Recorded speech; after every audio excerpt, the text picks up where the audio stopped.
ಶಿಷ್ಯ ಸ್ವಾಂ ಸಮಸ್ತ ಶಕ್ತಿಂ ಯುನಕ್ತಿ ಅಂತ ಮಧ್ವವಿಜಯದಲ್ಲಿ 10ನೇ ಸರ್ಗದ 38ನೇ ಶ್ಲೋಕದ ಒಂದು ಪ್ರಯೋಗ ಇದೆ.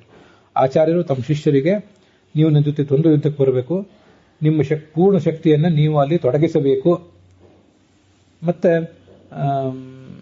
ನೀವು ಹಾಗೆ ಮಾಡದೆ ಹೋದರೆ ನನ್ನ ಆಜ್ಞೆಗೆ ನೀವು ವಿರುದ್ಧ ಆಗ್ತೀರಿ, ನನ್ನ ಆಜ್ಞೆಗೆ ನೀವು ವಿರೋಧ ಮಾಡಿದಂತ ಆಗ್ತದೆ ಅಂತ ಅದರ ಅರ್ಥ ಇದೆ.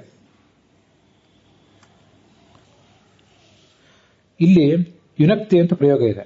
ಈ ಯುನಕ್ತಿ ಅನ್ನುವ ಪ್ರಯೋಗ ನಮಗೀಗ ಬೃಹದ್ಧಾತು ಕುಸುಮಾಕರದಲ್ಲಿ ಸಿಗುವಂತೆ ಯುಜಿರಿ ಯೋಗಿನ ಧಾತುವಿನ ಪ್ರಯೋಗ.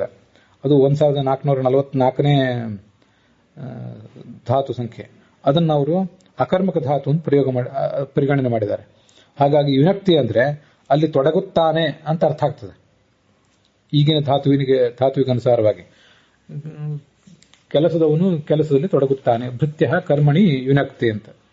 ನೀ ಯುನಕ್ತಿನೂ ಅನ್ಬಹುದು, ಹಾಗೆ ಯುನಕ್ತಿ ಅಂತನೂ ಅನ್ಬಹುದು. ಹೀಗೆ ಅದನ್ನ ಅಕರ್ಮಕ ಧಾತು ಅಂತ ಅವ್ರು ಪರಿಗಣನೆ ಮಾಡಿರುವುದರಿಂದ ಸಹ ಕರ್ಮಣಿ ಯುನಕ್ತಿ ಹೀಗೆ ಹೇಳಬೇಕಾಗ್ತದೆ.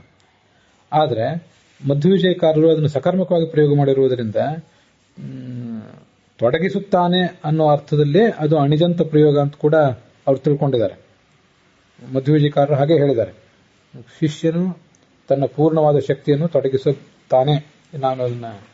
ನಾವಿಲ್ಲಿ ವಿಶ್ಲೇಷಣೆಗೆ ಅನುಗುಣವಾಗಿ ಯಾರು ತೊಡಗಿಸುತ್ತಾನೋ ತೊಡಗಿಸುವುದಿಲ್ಲವೋ ಅವನು ಅಂತ ಅಲ್ಲಿದ್ದುದನ್ನ ನಾನು ಬದಲಾಯಿಸಿ ತೊಡಗಿಸುತ್ತಾನೆ ಅಂತ ಮಾಡ್ಕೊಂಡಿದ್ದೇನೆ.